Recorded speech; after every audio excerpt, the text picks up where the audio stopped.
Dear students, अस्सलामु अलैकुम। Second year biology के लेक्चर में आपको वेलकम करते हैं। डियर स्टूडेंट्स, प्रीवियस लेक्चर में हमने पॉलीजेनिक ट्रेट्स के टॉपिक और हिस्टोग्राम्स के टॉपिक को कंप्लीट किया था। आज का हमारा टॉपिक है जीन लिंकेज का। तो जीन लिंकेज के टॉपिक को स्टार्ट करते हैं।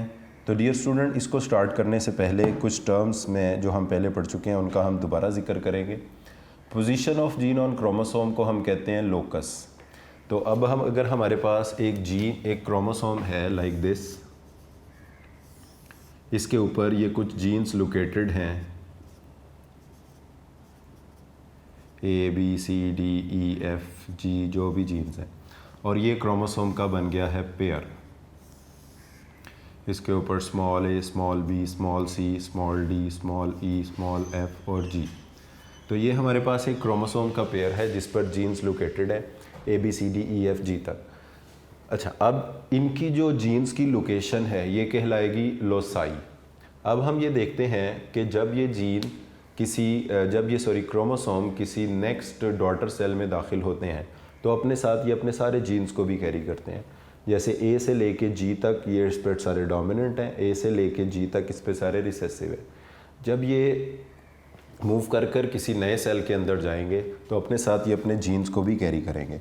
तो जीन लिंकेज का मतलब होता है the phenomena of staying together of all the genes present on a chromosome और on a homologous pair of chromosome. यानी एक क्रोमोसोम पर या एक होमोलोगस क्रोमोसोम के पेयर पर जितने जीन्स भी पाए जाते हैं वो सारे इकट्ठे रहना चाहते हैं, स्टे टुगेदर करना चाहते हैं। उनकी इस एबिलिटी को कहा जाता है जीन लिंकेज। तो जीन लिंकेज बेसिकली एक फिज़िकल रिलेशनशिप है। अच्छा, अब इसमें जीन लिंकेज जो है it is inversely proportional to variations. ये वेरिएशन के इनवर्सली प्रोपोर्शनल है। उसकी वजह वेरिएशन के भी कह लें और जेनेटिक रिकॉम्बिनेशंस के भी कह लें। उसकी वजह ये है कि if these genes stay together, अगर ये सारे जीन्स इसी हालत में स्टे टुगेदर करेंगे और डॉटर सेल्स में चले जाएंगे तो डॉटर सेल्स भी बिल्कुल इसी तरह के होंगे। डॉटर सेल के अंदर कोई डिफरेंस पैदा नहीं होगा। तो जीन लिंकेज बेसिकली वेरिएशंस को मिनिमाइज़ करता है, जेनेटिक रिकॉम्बिनेशंस को मिनिमाइज़ करता है। अब जीन लिंकेज की पॉसिबिलिटी किसी जगह पे ज़्यादा होती है, किसी जगह पे कम होती है। वो क्या होता है जी, देखें, वो हम कहते हैं जीन लिंकेज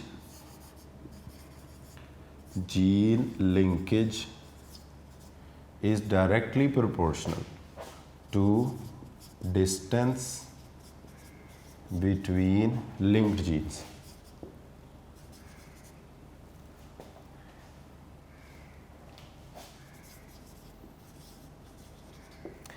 यानी इसका मतलब है, इसको भी निकाल दें, जो distance between the linked gene है, यानी एक जीन दूसरे जीन से कितनी दूर है। फॉर एग्जांपल ये A और B तो very close to each other है, इनका डिस्टेंस बहुत कम है। A का और G का डिस्टेंस ज़्यादा है। तो जो genes very close to each other होंगे उनके अंदर लिंकेज स्ट्रॉन्ग होगी, और जो जीन्स ज़्यादा दूर होंगे एक दूसरे से उनके दरमियान लिंकेज वीक होगी। तो जीन लिंकेज का distance between the linked gene जितना ज़्यादा होगा लिंकेज उतनी वीक हो जाएगी, और distance between the linked jeans जितना कम होगा लिंकेज उतनी स्ट्रॉन्ग हो जाएगी। तो जीन लिंकेज तीन चीज़ों के इन्वर्सली प्रोपोर्शनल है। Gene linkage is inversely proportional to variation, यानी जीन लिंकेज ज़्यादा होगी तो वेरिएशंस कम होगी। जीन लिंकेज ज़्यादा होगी तो जेनेटिक रिकॉम्बिनेशंस भी कम होंगे। इसी तरह जीन लिंकेज जब स्ट्रॉन्ग होगी तो distance between the linked genes कम होगा, मगर जब जीन लिंकेज वीक होगी तो distance between the linked genes क्या होगा, ज़्यादा होगा। तो डियर स्टूडेंट्स, लिंकेज का मतलब यही होता है द फिनोमिना। अब बुक से इसकी डेफिनेशन मार्क कर लें ज़रा, पेज नंबर है 181, इस पर आ जाएं। Every organism possess numerous characteristics controlled by thousand of genes but the number of chromosomes are limited. इसका मतलब है genes are located on the chromosome, therefore each chromosome carry many genes on it. All the genes located on the same chromosome are linked to each other. This phenomena of staying together of all the genes of a chromosome is called gene linkage, and gene linkage is a physical relationship between genes. ये कोई chemical bonding वगैरह नहीं है, कि ये ए से लेके जी तक जीन इस क्रोमोसोम के पेयर पर रहते हैं, ये इनके दरमियान एक फिजिकल रिलेशनशिप है। It mean they stay together on the same chromosome और even on the same homologous pair of chromosome. तो इस फिनोमेना को हम कहते हैं gene linkage. A chromosome carries its link gene in the form of a linkage group. एक chromosome पर एक लिंकेज ग्रुप है, अगर क्रोमोसोम का पेयर होगा तो उस पर भी एक लिंकेज ग्रुप होगा। फॉर एग्जांपल ये जो दो क्रोमोसोम्स हैं इनके लिए वन लिंकेज ग्रुप होगा।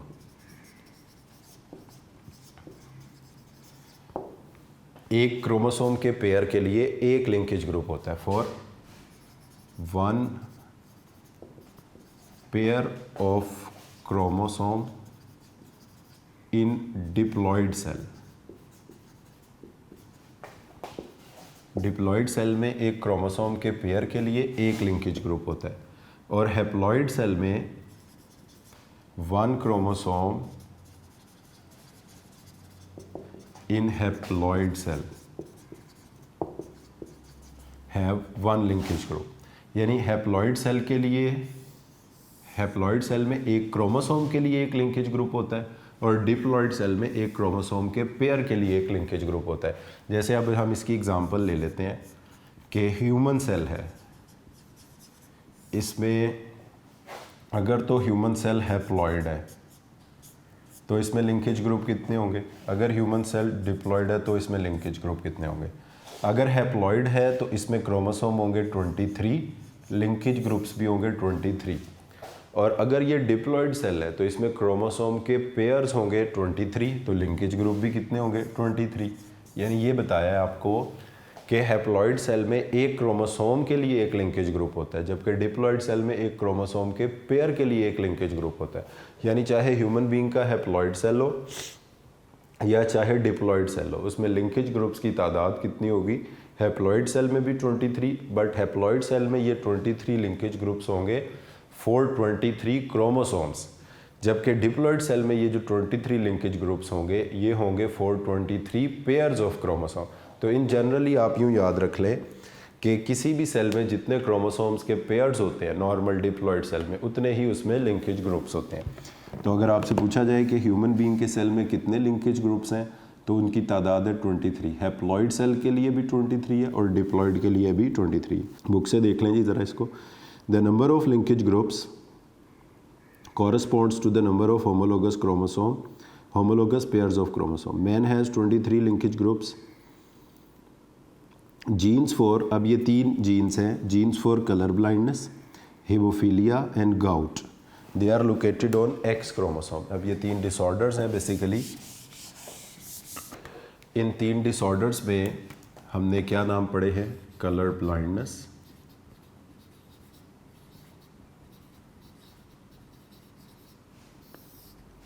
हेमोफीलिया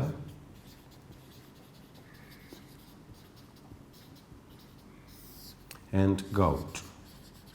इनका मतलब क्या होता है, कलर ब्लाइंडनेस कहते हैं जिसमें पर्सन कुछ कलर्स में फ़र्क नहीं कर सकता। Red, blue, green 3 primary colours हैं, इनमें से अगर कोई शख्स किसी रंग को नहीं देख सकता तो वो कहलाएगा कलर ब्लाइंड। हेमोफीलिया उस बीमारी को कहते हैं जिसमें इंजरी, चोट लगने पे ब्लड जम जाता है, क्लॉट हो जाता है, मगर हीमोफिलिक पर्सनस का ब्लड क्लॉट नहीं होता।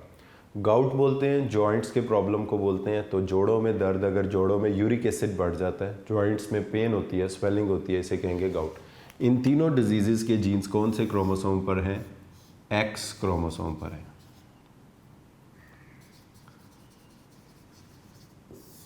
अच्छा, एक एग्जांपल, इसका मतलब है कलर ब्लाइंडनेस, हीमोफीलिया और गाउट, चाहे ये नॉर्मल है या बीमार है, ये लिंक्ड जीन्स हैं। इसके बाद एक और एग्जांपल दी हुई है जी कि sickle cell anaemia, leukaemia, albinism, ये क्रोमोसोम नंबर 11 पर है। Sickle cell anaemia, sickle cell anaemia एक हो गया, एल्बिनिज्म 2 हो गए और leukaemia.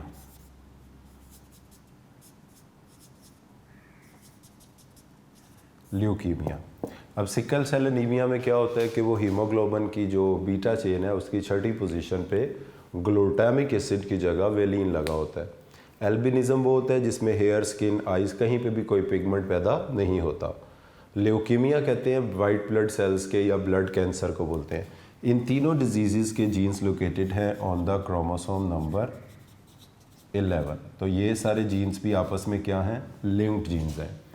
Colour blindness, haemophilia, gout के जीन्स लिंक्ड हैं। सिकल सेल एनीमिया, एल्बिनिज्म और ल्यूकीमिया के जीन्स भी आपस में लिंक्ड जीन्स हैं। तो dear student, this was about the gene linkage. और अब याद रख लें कि जीन लिंकेज जेनेटिक वेरिएशंस को मिनिमाइज़ करता है। और इससे ये आखिरी लाइन में देखें यही बात लिखी है, इसको अंडरलाइन भी करें। Gene linkage also minimizes the chances of genetic recombinations and variations. ठीक है जी। नेक्स्ट आ जाए जी, पेज नंबर है 182। इस पर 3 चीज़ों को बेसिकली डिस्कस किया गया है। ये असल में तो टॉपिक है चैप्टर नंबर 21 का, सेल साइकिल का, मियोसिस का, मगर यहाँ पर इसको वेरिएशन के कॉन्टेक्स्ट में डिस्कस किया जा रहा है। तो इसका मतलब ये है कि 3 चीज़ें मियोसिस की प्रोफेज़ 1 में, प्रोफेज़ 1 ऑफ मियोसिस, 3 चीज़ें बड़ी ही इम्पॉर्टेंट होती हैं प्रोफेज़ 1 ऑफ मियोसिस में। और वो 3 चीज़ें क्या हैं? पहले नंबर पर आता है synapsis. Pairing of homologous chromosomes को कहा जाता है साइनेप्सिस। होमोलोगस क्रोमोसोम्स के जब पेयर्स बनते हैं तो ये प्रोसेस कहलाता है साइनेप्सिस। फिर उनके नॉन सिस्टर क्रोमेटिड्स के बिटवीन लिंकेज बनते हैं, इसको हम कहते हैं कियास्मेटा। फिर जब उन नॉन सिस्टर क्रोमेटिड्स के सेगमेंट्स एक्सचेंज होते हैं तो इसको हम कहते हैं क्रॉसिंग ओवर। तो बेसिकली ये टाइटल तो क्रॉसिंग ओवर का दिया हुआ है, मगर साथ हम बाकी चीज़ें भी डिस्कस करेंगे। वो इसलिए कि जैसे फॉर एग्ज़ाम्पल ये हमारे पास कुछ क्रोमोसोम्स हैं सेल के अंदर, ये एक जैसे जो होमोलोगस क्रोमोसोम्स थे, they come close to each other and they will form pair. तो क्रोमोसोम्स की पेयरिंग पहले होती है, इस पेयरिंग के प्रोसेस को कहते हैं साइनेप्सिस। जब ये पेयर्ड हो जाते हैं तो इनके ये नॉन सिस्टर क्रोमेटिड्स के बिटवीन कुछ लिंकेजेस बन जाती हैं। तो फॉर्मेशन ऑफ लिंकेजेस को कहते हैं कियास्मेटा। और लिंकेजेस बनने के बाद इन नॉन सिस्टर क्रोमेटिड्स के बिटवीन कुछ पार्ट जो है वो एक्सचेंज हो जाता है। जैसे फॉर एग्ज़ाम्पल हम इस क्रोमोसोम को डार्क कलर का बना लेते हैं, इस क्रोमोसोम को भी डार्क कलर का बना लेते हैं। तो अब हम देखेंगे कि इस क्रोमोसोम का कुछ पार्ट नॉन सिस्टर क्रोमेटिड का दूसरे नॉन सिस्टर क्रोमेटिड के साथ एक्सचेंज हो जाएगा। जैसे यहाँ पर ये प्रोसेस कितनी जगह पर होगा, इस जगह पर। ये जो डार्क वाला पार्ट वाइट वाले पार्ट में आ गया, ये क्रॉसिंग ओवर की वजह से आया। इसी तरह यहाँ से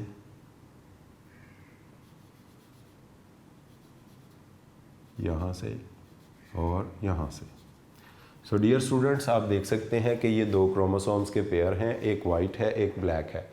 ब्लैक वाले का कुछ पोर्शन वाइट में चला गया, वाइट वाले का कुछ पोर्शन जो है वो ब्लैक में चला गया। तो ये हुआ है exchange of segments, exchange of segments. In exchange of segments को कहा जाता है क्रॉसिंग ओवर। ठीक है, एक्सचेंज ऑफ सेगमेंट के बाद हम इस तरह से भी इस बात को एक्सप्लेन कर सकते हैं कि ये फ़र्ज़ कर लें हमारे पास एक क्रोमोसोम का पेयर है जिसमें ये कुछ जीन्स हैं A B C D E F G H, A B C D E F G H। अब इसमें कुछ पॉइंट्स पर जहाँ पर ये लिंकेजेस डेवलप हुई, जैसे यहाँ पर F में और H में, 4 जगहों पर। आफ्टर क्रॉसिंग ओवर ये इस तरह की सिचुएशन डेवलप हो गई कि इसमें A तो ऐसे ही रहा, कैपिटल A, मगर स्मॉल b आ गया, और कैपिटल C वैसे ही रहा, स्मॉल d आ गया, कैपिटल E वैसे ही रहा, स्मॉल f आ गया। कैपिटल जी वैसे ही रहा, स्मॉल एच आ गया। तो ये पॉइंट्स जहाँ मैं डॉट लगा रहा हूँ यहाँ पर एक्सचेंज ऑफ सेगमेंट्स हुआ है, ठीक है। इधर भी ऐसा ही होगा, स्मॉल ए मगर capital B, small C but capital D, small E but capital F, small G but capital H. तो इसमें भी ये 4 जगहों पर, जिधर ये मैंने डॉट्स मार्क किए हैं। तो एक्सचेंज ऑफ सेगमेंट्स के बाद यानी बेसिकली क्या हुआ, when these chromosomes comes together, come close to each other, they will form pair, और इस पेयरिंग को हम कहते हैं सिनेप्सिस। जब इनके नॉन सिस्टर क्रोमेटिड्स के बिटवीन लिंकेज बनती है तो इसको हम कहते हैं कियाज़मेटा। जब इनके बिटवीन इन पॉइंट्स पर जहाँ जहाँ ये लिंकेज बने थे, ये मैंने 4 पॉइंट्स आपको बताए जहाँ पर लिंकेज बने थे, इनके दरमियान जब एक्सचेंज ऑफ सेगमेंट्स हो जाएगा तो इसको हम कहेंगे ये कियाज़मेटा। जहाँ जहाँ कियाज़मेटा बना है इन्होंने अपने सेगमेंट्स को एक्सचेंज कर लिया।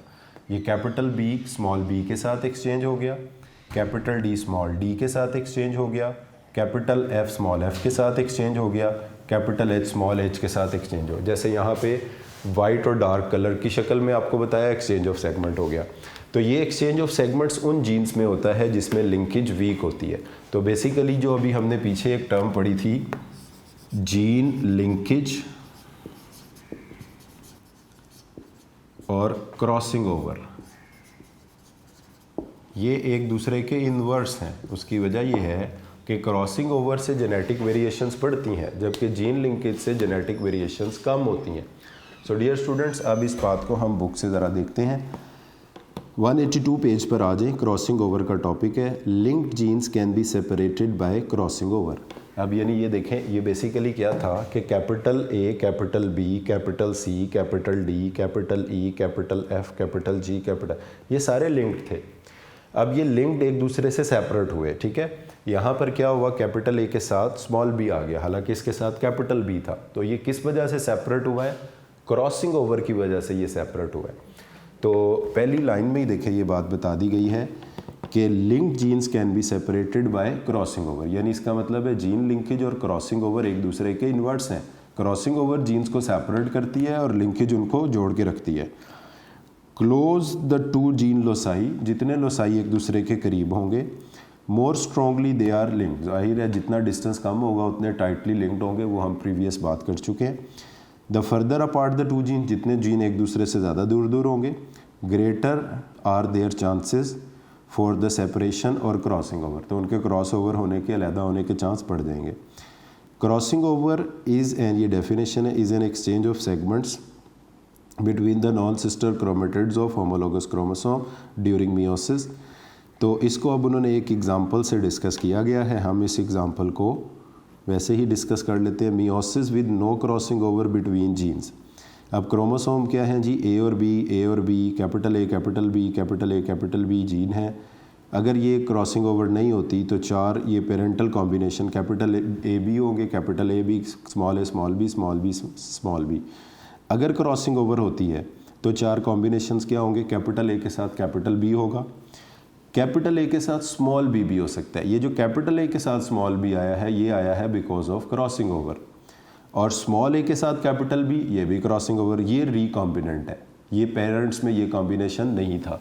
जैसे पेरेंट्स में ये कॉम्बिनेशन था, सारे डोमिनेंट, सारे रिसेसिव, यहाँ पर कुछ रिसेसिव जैसे small B, small D, small F, small H आ गया, ये रिकॉम्बिनेंट है। ये भी रिकॉम्बिनेंट हो सकता है कि ये बिल्कुल इसी तरह भी रहे, हो सकता है ये एक जगह पर चेंज हो, एक से ज़्यादा जगह पर चेंज हो, तो कई किस्म के कॉम्बिनेशंस बन सकते हैं।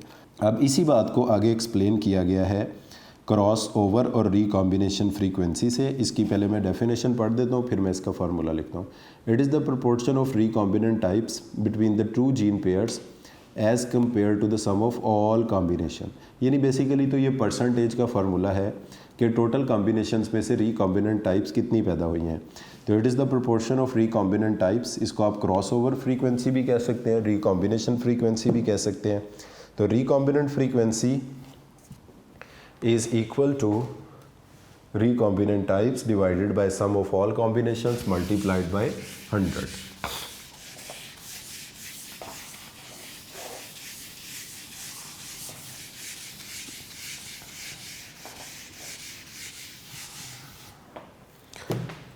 इसमें अब हम बात करने जा रहे हैं क्रॉस ओवर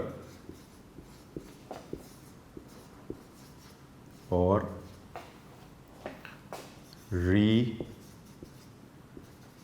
recombination frequency। अच्छा जी, अब इसका मतलब क्या होता है? Cross over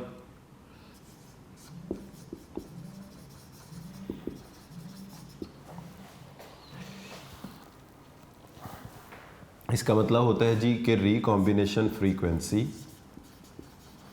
is equal to recombinant types divided by sum of all combinations। recombinant types divided by sum of all combinations multiplied by 100। तो बेसिकली तो ये एक परसेंटेज का फॉर्मूला है कि टोटल कॉम्बिनेशंस में से रिकॉम्बिनेंट टाइप्स कितनी है। जैसे इसको ये हमारी बुक में एक एग्जांपल से हल किया हुआ है। तो capital A capital B small A small B को ये क्रॉस करके देखा गया है। जैसे हम इसको इस तरह से लिख लेते हैं कि एक पेरेंट में कैपिटल ए कैपिटल बी, इस तरह से ये कॉम्बिनेशन है, capital A capital B small B. एक पेरेंट ये है। दूसरा पेरेंट जो है वो है स्मॉल ए और स्मॉल बी। अब जब गेमीट बनते हैं लॉ ऑफ सेग्रीगेशन के मुताबिक, तो हर ट्रेट को कंट्रोल करने के 2 अलील में से एक गेमीट में आता है। इनके जो गेमीट बनेंगे वो होंगे स्मॉल ए स्मॉल बी वाले। इनके जो गेमीट होंगे वो 4 मुख्तलिफ़ किस्म के हो सकते हैं। कैपिटल ए कैपिटल बी वाला भी हो सकता है, कैपिटल ए स्मॉल बी वाला भी हो सकता है, स्मॉल ए कैपिटल बी वाला भी हो सकता है, स्मॉल ए स्मॉल बी वाला भी हो सकता है। ये जिनके ऊपर मैं स्टार लगा रहा हूँ ये रिकॉम्बिनेंट टाइप्स है। ठीक है, पेरेंट्स में जो कॉम्बिनेशन था वो था कैपिटल ए के साथ कैपिटल बी। अच्छा, जब अब इनकी फर्टिलाइजेशंस होंगी, ये भी इसको मिल सकता है, ये भी मिल सकता है, ये भी मिल सकता है और ये भी मिल सकता है। रिजल्टिंग ऑफस्प्रिंग क्या बनेंगे? रिजल्टिंग ऑफस्प्रिंग होंगे capital A capital B small B. एक कॉम्बिनेशन हो गया। दूसरा होगा कैपिटल ए और इधर से स्मॉल ए स्मॉल बी। ये कॉम्बिनेशन पेरेंट्स में नहीं था, ये रिकॉम्बिनेंट है। Small A capital B small B, ये भी कॉम्बिनेशन पेरेंट्स में नहीं था, रिकॉम्बिनेंट है। स्मॉल ए स्मॉल बी ये पे, तो ये रिकॉम्बिनेंट टाइप्स हैं। तो अब उसमें एक हाइपोथेटिकल वैल्यूज़ ली गई हैं कि रिकॉम्बिनेंट टाइप्स फॉर एग्जांपल ये 10% है, ये भी 10% है, इसकी वैल्यू है 40, इसकी वैल्यू भी है 40। तो जब आप इसमें पुट करेंगे इस फार्मूले में कि रिकॉम्बिनेंट फ्रीक्वेंसी कितनी बनती है, तो उसमें ये आएगा 40 + 40 + 10 + 10 और इधर क्या होगा 10 + 10, यानी रिकॉम्बिनेंट टाइप्स ये है 10-10 और सम ऑफ ऑल कॉम्बिनेशन है 40-40 पेरेंटल और 10-10 रिकॉम्बिनेंट। जब आप इसको 100 से मल्टीप्लाई करेंगे तो इसका आंसर आएगा 20%, यानी रिकॉम्बिनेंट फ्रीक्वेंसी कितने निकलेगी 20%। अब इसके रिज़ल्ट को थोड़ा सा हम इंटरप्रेट करेंगे कि इस रिज़ल्ट का क्या मतलब है। रिकॉम्बिनेंट फ्रीक्वेंसी का आंसर अगर हमारे पास 20% आता है तो पेज नंबर 184 पर आ जाए, इसके कंक्लूजन को डिस्कस किया गया। इसका मतलब है ए और बी के सेपरेट होने के चांसेस हैं 20%। सेपरेट होने का मतलब है क्रॉस ओवर होने के चांसेस हैं 20% चांसेस हैं कि ये क्रॉस ओवर होंगे, सेपरेट हो जाएंगे एक दूसरे से। अब इस बात को ये पेज नंबर 184 पर डिस्कस किया गया है। The recombination frequency is directly proportional to the distance between the linked genes. अब जैसे देखें, एक मैंने कहा था distance between the linked genes के जो जीन लिंकेज है वो इन्वर्सली प्रोपोर्शनल है, मगर जीन लिंकेज और रिकॉम्बिनेशन या क्रॉस ओवर इन्वर्सली प्रोपोर्शनल है। तो जितना जीन्स के दरमियान डिस्टेंस ज़्यादा होगा, अब अगर आप 1% को 1 यूनिट समझते हैं ना, ये ए है ये बी है, तो ये ए और बी कितने यूनिट्स अपार्ट हैं? 20 यूनिट्स अपार्ट हैं।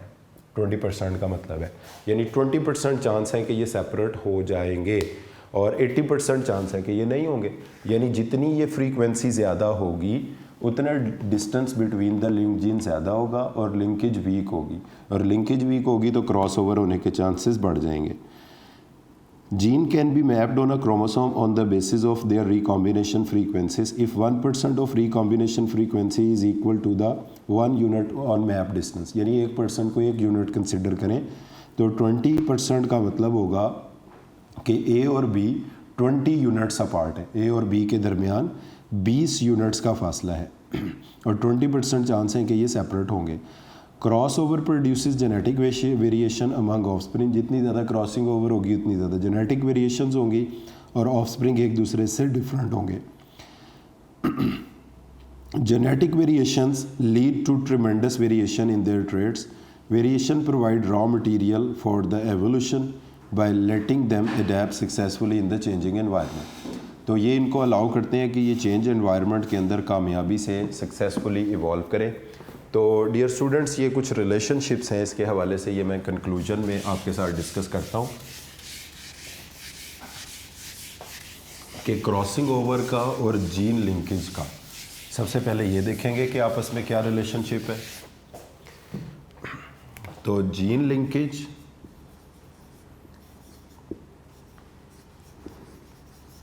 और क्रॉसिंग ओवर, जितनी जीन लिंकेज स्ट्रॉन्ग होगी क्रॉसिंग ओवर के चांस उतने ही कम हो जाएंगे।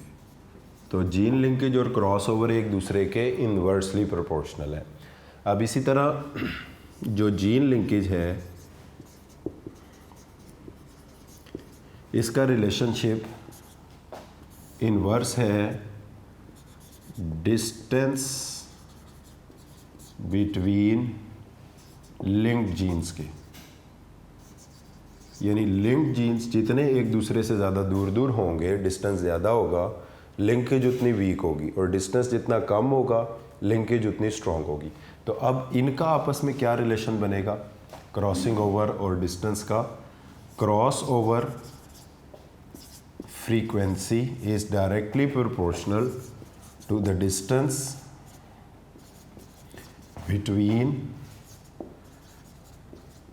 Linked genes. यानी इसका मतलब ये है, ये हमारा कंक्लूजन है कि लिंक्ड जीन्स जितने एक दूसरे के करीब करीब होंगे, टाइटली लिंक्ड होंगे, डिस्टेंस कम होगा, उतनी क्रॉस ओवर फ्रीक्वेंसी कम होगी, और डिस्टेंस जितना ज़्यादा होगा उतनी क्रॉस ओवर फ्रीक्वेंसी ज़्यादा होगी। जैसे ये डिस्टेंस हमारा अभी निकला था 20%, तो इसका मतलब है ये 20 यूनिट अपार्ट्स हैं और इनके 20% चांसेस हैं कि ये क्रॉस ओवर होंगे। और अगर ये 60% होता, 80% होता, 90% होता, तो उतनी ही लिंकेज वीक होती जाती और क्रॉसिंग ओवर के चांसेस क्या होते, बढ़ते चले जाते। तो सिंपली जी, जो those genes which are link tightly with each other, जो फिजिकली एक दूसरे से टाइटली कनेक्टेड है, उनके क्रॉस ओवर होने के चांस कम है, और जिनका डिस्टेंस ज़्यादा है उनके क्रॉस ओवर होने के चांस ज़्यादा है। And crossing over will ultimately produces genetic variations which form raw materials for evolution. So dear students, आज के लेक्चर को हम यहीं पर कंक्लूड करते हैं। आज के लेक्चर में हमने 3 चीज़ों को डिस्कस किया है, जीन लिंकेज, क्रॉसिंग ओवर और आखिर में रिकॉम्बिनेशन फ्रीक्वेंसी को।